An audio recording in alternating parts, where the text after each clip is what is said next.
Okay, so originally this next presentation on the publics was to be done by my colleague Emma, who is an amazing person. And she didn't share a biography with me, but I decided I would share some facts about her. It's really nice, unfortunately not very funny. She's very professional. She's pretty good with timing. She's very motivated. She likes a well-made coffee and going on museum excursions, which we've done. And she wrote her thesis on modern art reusing trash materials. Voilà. Emma, on peut l'applaudir. And I never really introduced myself fully. So I am an American. I've been living in Belgium for 6 years. I am a fan of cats and plants, as we've established. And I'm a pretty big fan of feminism and a couple other things you may have noticed throughout the day. Okay, and I'm a fan of art. I made all of these presentations, and it was a really great time. Voilà. Okay, so reimagining public mediation. So we have a lot of activities that we do inside of museums, whether it be guided tours, having some artistic interventions. We have events like the Nocturne, the Museum Night Fever. But what is the future of public mediation? How can museums, through their work with various publics, become more inclusive? In developing projects for a particular community, how can museums come to rediscover their own collections and create more varied and interesting offers that everyone can benefit from? I don't have the slide machine. Okay, great. Do you have it? Okay, great. So our meetings, we had the first meeting on September 9th. This was the first one that I participated in. And I was also nervous before that one, but it went fine. And I had the first meeting with the museums on October 14th. And with the think tank, we met at the Migration Museum Migration, the Migration Museum. And I don't know if you've noticed, but the next person who's talking will be from this museum. It's a really great institution. Okay, so for the next part, at this meeting, at the meeting with the museums, I asked the museum professionals what audiences were already coming to their institutions. And it's kind of what you would probably expect. There are families in schools, the loyal visitors who already know the collection or already know the topic very well. And it generally breaks down to what people call the classic audience, which is people who are around 25 to 45 years of age, white, university educated, and here, Belgian. And of course, tourists. Little people, a little bit of people from everywhere. Okay, and here I have a nice little video to share with you. And just to introduce it, there are many reasons that there are these dominant audiences and perspectives in the museums today. It's history, it's what happened, and we're here to talk about how to change that for the future. So let's take a look at what this can mean, what this process can mean. This is a video from Studio I, an initiative from the Stedelijk Museum Amsterdam and the Van Abbe Museum in Eindhoven. Their goal was to make the cultural field more inclusive, and this project ran from 2017 to 2020. The museum wants to be relevant, and to reach people, they got used to categorizing their visitors. But this is where we unconsciously fall short, as identity has multiple layers. Each individual consists of several intersections. You are many things at the same time. In the museum, a few dominant perspectives drive interpretation and presentation. This leaves a lot of people in the dark, as they feel excluded. They don't recognize themselves within these perspectives, even with the multiple identities. So then, how does one become relevant? by giving everyone a voice, because real change can only happen when we challenge ourselves to think differently on all levels. Employees who feel totally responsible for an inclusive program and collection, who dare to take a critical look at one another and the partners of their organization. These changes will form a diverse audience, and when they also get a voice, the museum will eventually belong to everyone. Some issues are in plain sight. Others require patience, a much longer look, and an open mind. One thing is certain: it is time to move to a future in which the museum is relevant for everyone.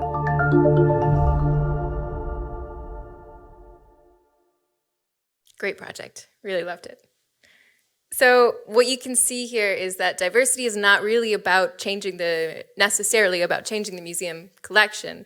It's really about changing the public mediation around the existing collection to represent more perspectives.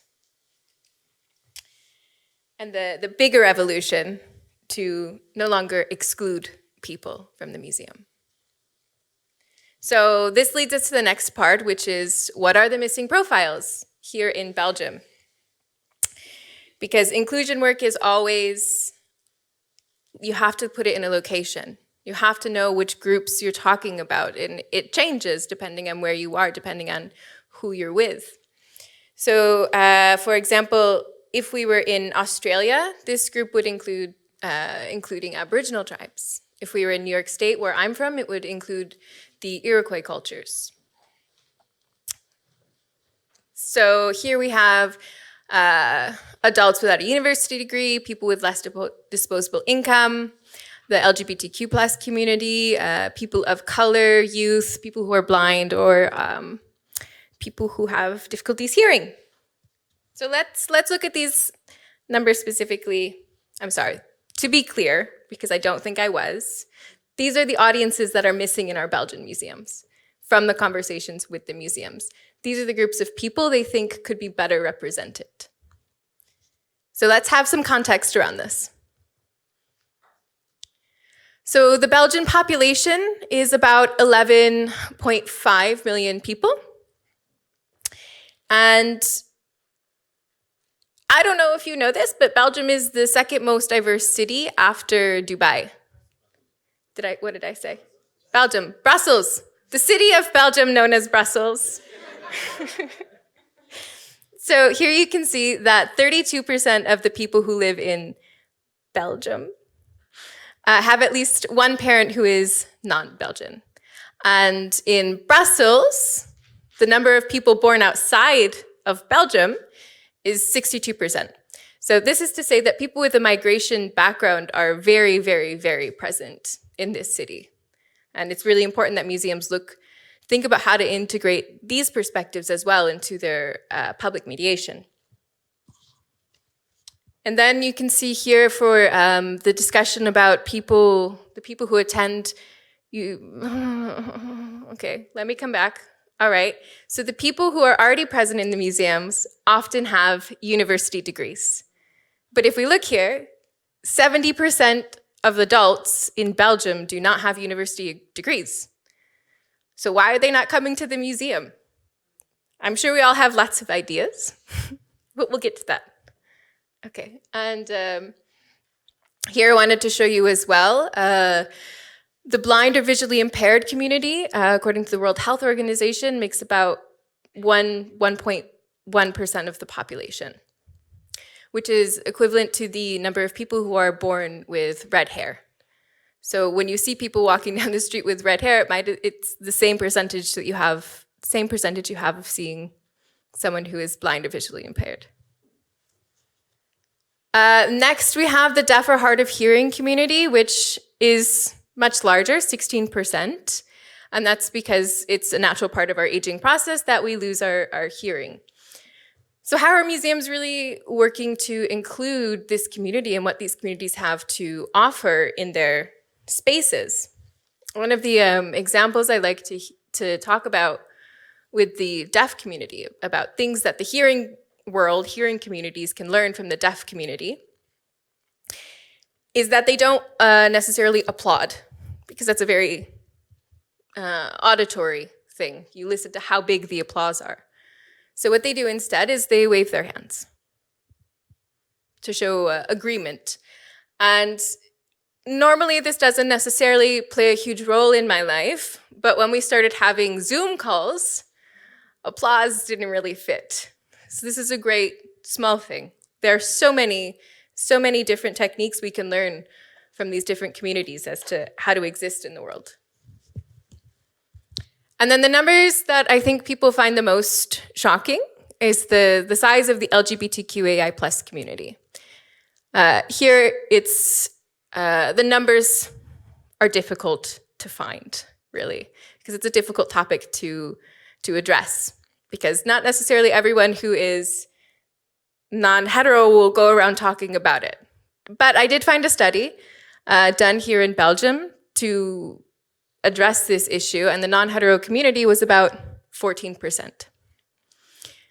What's interesting about these numbers is that they are definitely underrepresentational, because it's, like I said, it's a hard topic to come across and find the numbers for. But what is known is that for the younger you get, the higher these numbers go. So if museums are looking to serve younger publics, this is a great spot to start with. One of the things that will become more and more normal and popular in our cultures.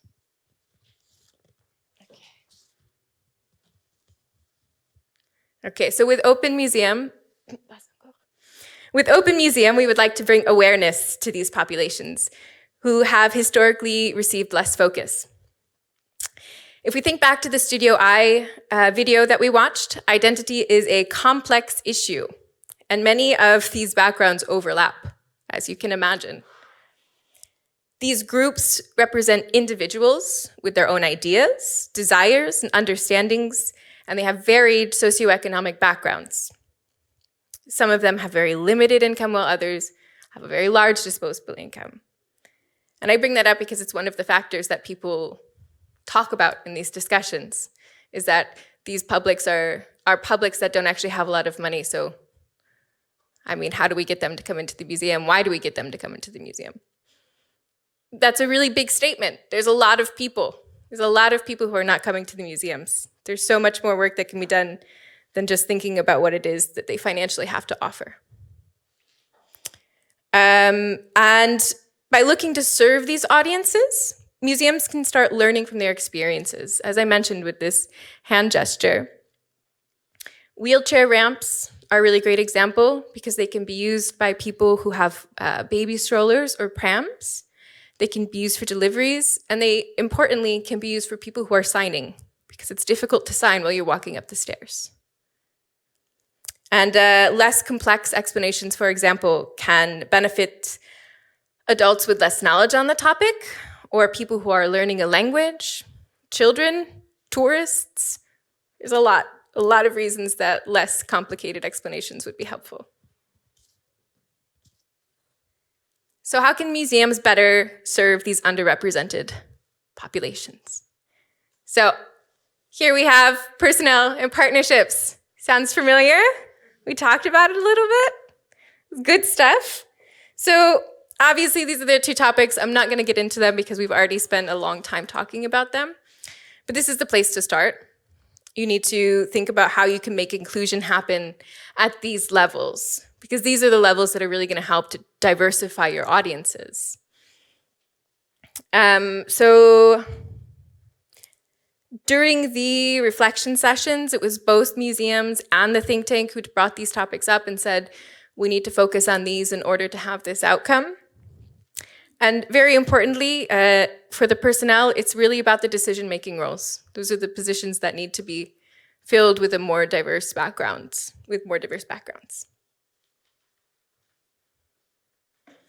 But I will talk to you a little bit about some adapted experiences, just so we can have some ideas flowing here about what it means to change your public mediation. So let's see, we have multisensorial, which is one I am seeing a lot of popularity around, which is, for example, it's working with your other senses other than just sight. Do you have a soundtrack playing of waves in the background for all of your artwork that is about the ocean? This is a personal example. Do you have flowers that you can smell? The flowers that are in the painting. Do you have things that you can touch so you can know how the object feels like? Can you lift a replica of the object? Because I don't know if this is known for everyone, but in the past you could go into museums and like pick up vases, like ancient Greek vases. The 1800s was a cowboy kind of time. Just let anyone go in, pick it up, walk around with it. I'm not saying we should do that, but I would like to play with a replica. It would be fun. Voila. We could start tours outside of the institution for people who are worried about entering the institution, and you lead them to the institution only at the end. And then have space for debate. If you're having a topic that is polemic, bring people in so they can talk about it. Because it's a social role. We can have moderated discussions on these topics. Then we have here on the top right the different ways that we could look to change the information around paintings, around our objects on display. I'm just seeing all of my paintings that I was looking at. So using storytelling to bring forward the key elements, avoiding some elitist language tendencies that can be alienating. And in cities like Brussels, as most of you know, the language choice that you use is also very important to make it as inclusive as possible. If we move to the bottom left, there was some advice about adapting communication mediums on the works. This may include the use of QR codes for further explanations, or secondary drawings around a piece that explain specific topics, specific techniques that were being used. You could have a map of how painting styles progressed, for example. The possibilities are literally endless. It's just about going out and trying to figure out how to make this information more manageable for people, how to actually get what you want the public to understand across. And then lastly here, there are some social concerns. The digital divide at the payment, when you enter into an establishment. It's not easy for people who have limited access to the banking systems. This can be people who live without a home or people who are migrating. The second is that free entrance may seem like a big economic advantage for people from lower incomes. But there have been studies done, and it's really not that will change the diversity in your museum. This is something that benefits usually the people who are already visiting the museum. And so that was me for a long time before I got my job. These free museum days were great, but I already visited the museums all of the time. So if you're trying to diversify your audience, this is really not necessarily the best route to go. And this is from Article 27, Article 27, who's working here in the city. So their suggestions are that we change our mediation, change how we talk to the publics to pull these people in.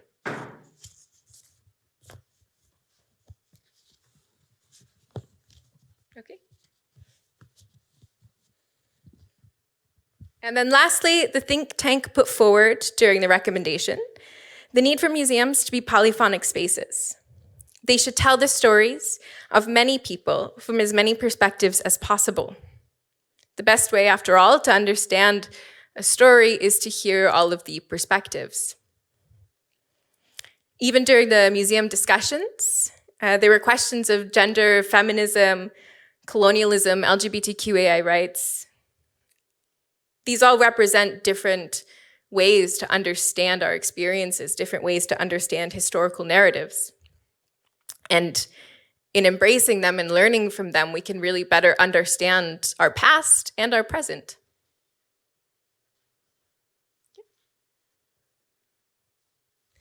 So for public mediation in museums, we need to think about the human as the center of the picture. by working with publics with specific needs, through empathy and a design process that requires prototyping, testing, rebuilding, retesting, we can benefit from new tools that actually serve us all. And that's the end. Thank you.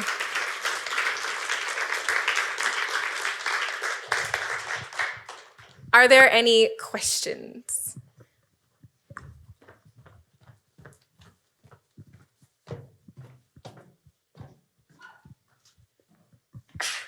Merci. J'ai une question, je ne sais pas si c'est à toi que je dois m'adresser ou bien d'autres personnes qui travaillent dans les musées ici. C'est de savoir s'il y a des exemples déjà d'actions entreprises pour en fait faire ce qui a été dit durant ta présentation, hein, tendre à décloisonner et aller vers d'autres publics et mettre en place des politiques qui permettent de faire ça. Est-ce qu'il y a des exemples et des choses qui ont déjà été faites ou qui sont faites actuellement? Who's waiting for the public?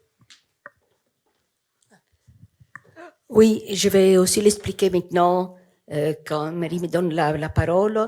Donc, justement, cette démarche, on l'a fait avec notre musée de l'immigration. Donc, je vais si vous attendez quelques minutes, je vais vous expliquer toutes les démarches qu'on a fait pour y arriver. There's also the M. Leuven is a really interesting one as well. I really like their mediation. En fait, les méthodes qui sont reprises là, ça fait 15 ans, 20 ans que ça fait partie du cahier de charge des musées. Il y en a qui y arrivent. Il y a des musées qui font des très très beaux travaux inclusifs, mais pas uniquement orientés les types de publics que vous voyez ici, c'est avoir des textes compréhensibles par tous, ça profite à tout le monde. Donc, le problème n'est pas tant de dire ce qu'il faut faire, ça on le sait depuis longtemps, c'est de savoir pourquoi certains musées n'arrivent pas à mettre ça en place. Donc ça, c'est surtout au niveau des équipes. Aujourd'hui, tous les médiateurs sont exclus des musées puisqu'ils travaillent en freelance. Ça veut dire que d'une certaine façon, cette expérience de la médiation, qu'elle soit par le texte, par les sens, etc., n'est plus intégrée dans le modèle de réflexion des musées. C'est très difficile. Et donc, je pense que ce qui est dit là, c'est bon pour tout le monde, pour tous les musées. Il y en a qui réalisent très bien, qui font des choses très bien. Et puis, il y en a d'autres qui freinent encore. C'est l'histoire de nos institutions. Et souvent dans les luttes contre les discriminations, c'est la même chose. On répète la même chose tout le temps, pendant des années, pendant des dizaines d'années. Et petit à petit, le public mainstream commence à écouter. Mais c'est un travail sur le long terme. Any other questions? I do have to move on to the next presentation I went over.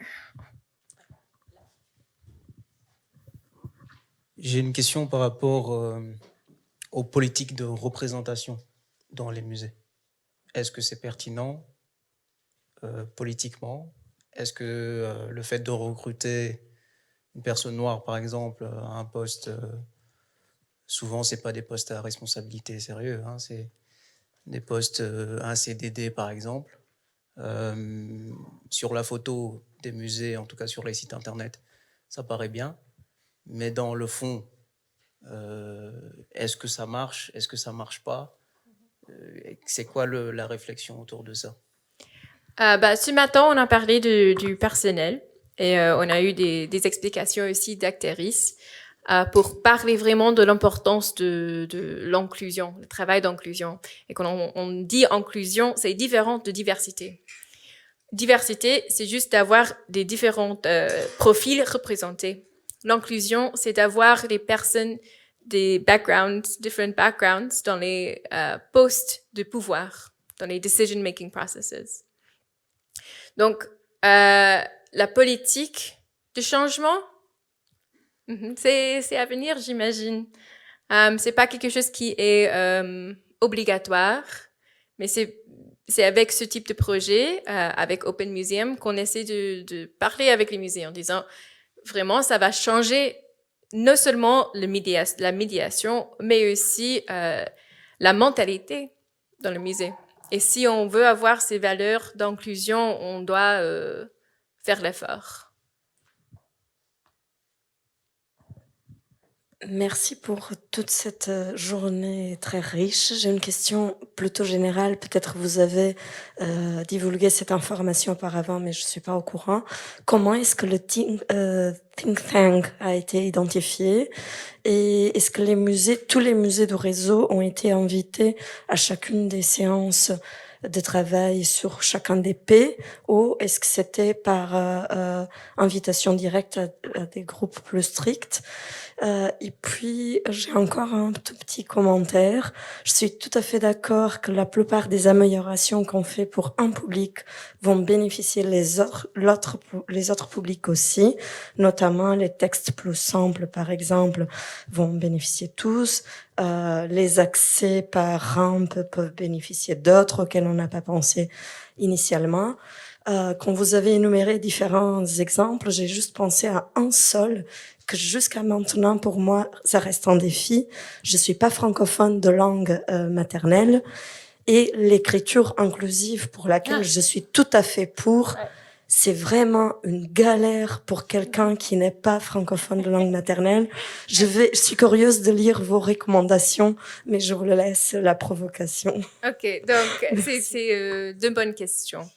Donc, moi aussi, je suis pas francophone de base.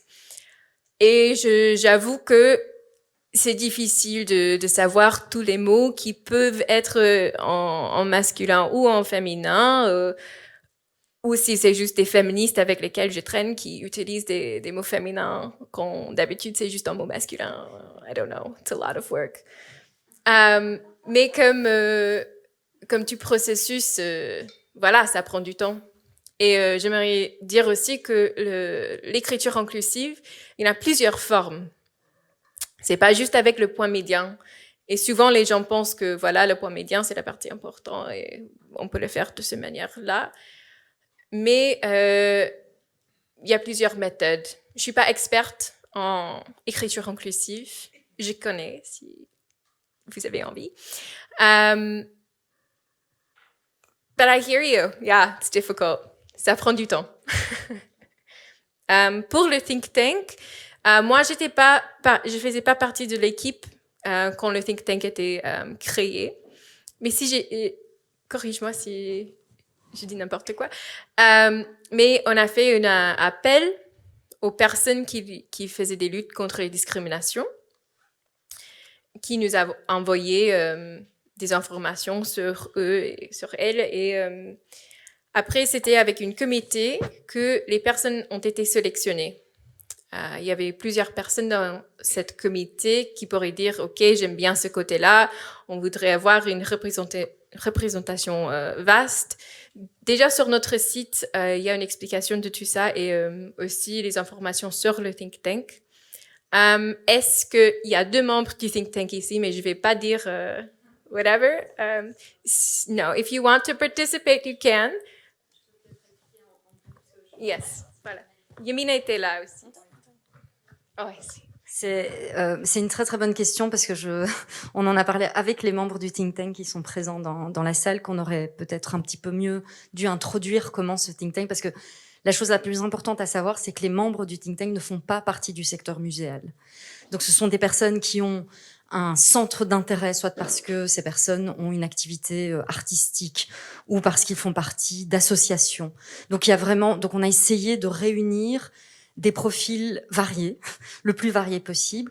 Après, dans le processus de sélection, Gladys, qui était là ce matin, qui était celle qui a créé le projet, nous a anonymisé en fait les candidatures des personnes qui ont librement décidé de bien vouloir rejoindre ce think tank. Et d'ailleurs, je remercie non seulement celles qui en font partie, mais toutes celles qui ont envoyé leur candidature. Donc ça a été anonymisé complètement. Enfin, complètement non, parce que j'ai reconnu des gens. On est quand même dans une petite ville. Donc, en fait, on a essayé d'être le plus honnête possible. Donc, quand je reconnaissais quelqu'un, je dis, je pense avoir reconnu la personne, et je pense que la personne, c'est celle-là. Comme ça, on sait quels sont mes biais, parce qu'en général, j'étais très positive avec les gens que je reconnaissais. Donc, les biais sont évidemment là. Mais donc, on a quand même fait une sélection comme ça, en essayant de réunir des profils. Bon, c'est un petit questionnaire, mais comme on dit, on veut pas mettre les personnes under the spot qui en font partie, mais vous pouvez vous tourner vers moi pour que je vous les présente, pour que vous ayez une conversation si vous voulez discuter avec elles et qu'elles puissent exprimer leur expérience aussi. Et je pense que dans un temps futur, vu que le travail du think tank n'est pas encore fini, mais il me semble que pour la prochaine conférence... Oui, l'année prochaine. Qu'il y ait une présentation vraiment... parce que là, c'est vraiment un work in progress. Donc, on veut les laisser aussi, les préserver aussi et pas les mettre under the spot. Mais après, ce sera le cas. Ok. S'il n'y a pas d'autres questions, je vais continuer avec Loredana.